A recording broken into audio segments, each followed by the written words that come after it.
Yo, what is up guys, MrPantaloons here with Omnia, and in today's video we are going to be doing a Kuja EX recap, and then we are going to be taking a quick look at the next EX stages. So level 80 right here, Kuja EX, we managed to beat this one twice with two different teams. So this one right here, we used a Cloud and a Cloud friend as well. We used them both to paralyze the boss a bunch of times, and we got this score right here. And then the other team was Yuna. We actually used her 15 CP for this one. Titus for the debuffs, and then we had a Von friend, which is arguably the best friend unit for this fight here, and we got 23k score with this team, and the highest milestone is 19k, so we did manage to beat it for this one as well.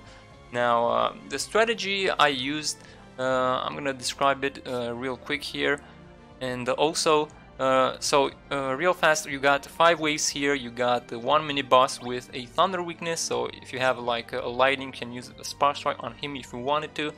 The Marlboro, you got some weaknesses here you can take advantage of.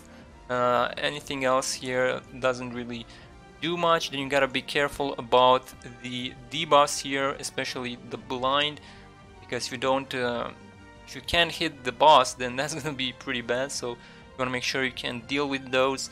And then you also have to be a little bit careful about the boss here, especially the Brave region on the minions, and the two minions as well are super annoying.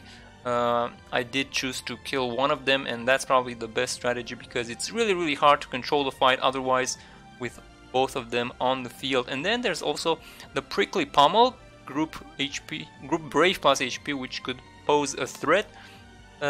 But it doesn't seem like he does this too much. Maybe he does it at a certain HP level, maybe when he goes below 50%.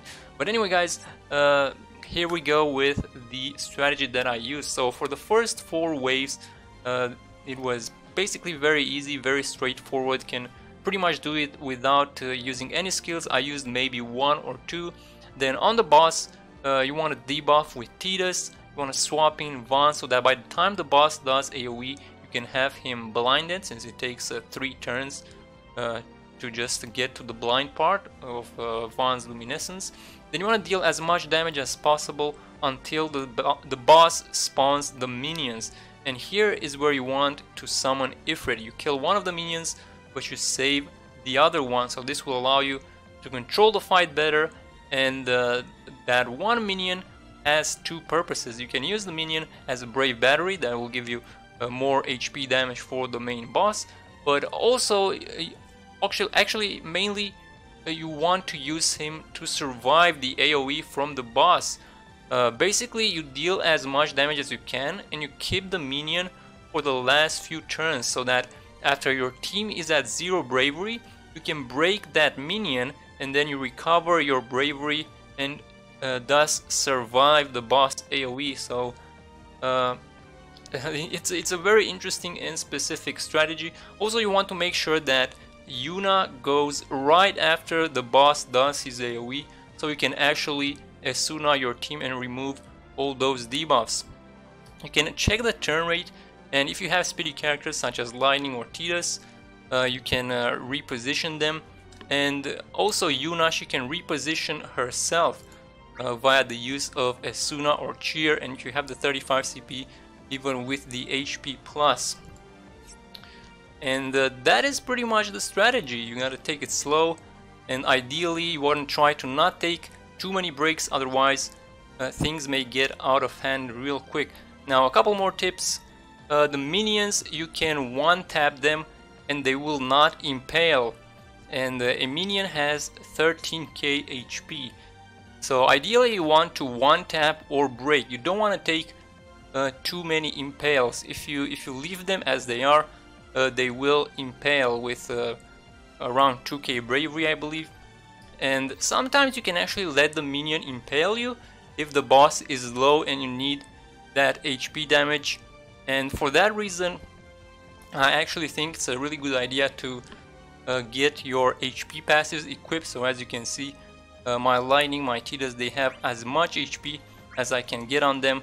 There you go, we got almost 900 HP extra from these passives here on Lightning. But if you have HP regen, if you have ICO, then you're probably good. But I had no heal potential in this team. And finally, you want to watch out for the Brave regen. You don't want to get one shot because of some minion with 2k, and then he gets some Brave regen, and then you're done basically. And you want to watch out for the debuffs. The blind is very problematic, and if everything else fails, or if all fails, you still have Cloud with the paralysis, and you can kill him that way. Now let's take a look at the next EX event. So for Palom, we have the Crimson Lizard. So this is gonna be the boss for Palom. As you can see, we got some weaknesses here: Ice, Thunder, as well as Magic. So this one should be fairly easy. There's probably gonna be two of them, right? Resistant to fire though, so that's gonna be a little bit annoying, because Ifrit is really good right now in global. And then let's see what do we have here. So he's got like some group fire attack. Also he has fire resist down, and then he can do a fire plus HP. So that combo could be deadly. Definitely want to watch out for that one. And then he also has a lot of buffs, so a debuffer or someone to dispel those buffs would also be really nice. But as you can see, he's not as annoying as the Marlboro. So that is the Palom event. Then we have Maria event. We have Spark Eye here. Again, we have some resistances there: Thunder, Water, weak to Earth and Wind. And then he's got Group Thunder, Thunder plus HP, grants Brave, Thunder plus HP. So the Supercell can potentially be deadly since he grants Bravery as well. We're gonna have to see how much damage he can deal with that one. And then also he has this buff right here, which is interesting. You can probably dispel this one, but I think it might be a framed buff, so you're probably not gonna be able to just remove it with more debuffs. So dedicated dispel unit might be really nice here. Or maybe you can steal with Balthier. Can you steal framed buffs? I think you can actually. I'm not sure though, I'm not sure. And finally, we got the Kiss This event here. It's gonna be Tear's Eye. Let's see. Ooh, looks like we got Fire Weakness. Ifrit. Ifrit is gonna carry us through this one. Resistant to water, weak to earth and wind. He's got water attacks, water plus HP. Group water, attack up, speed up. So again with some buffs here, and nothing too crazy. This one actually, group water, turn rate, fair chance of inflicting.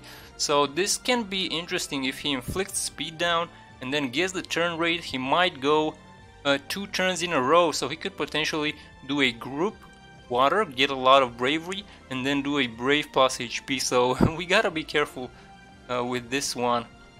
And then he also has inflicts defense down. So that is it, guys, for the quick preview for the next EX stages, as well as for the Kuja EX recap. And we're good. Let me know what you guys think, and I shall see you in the next one. Have a good one and take care.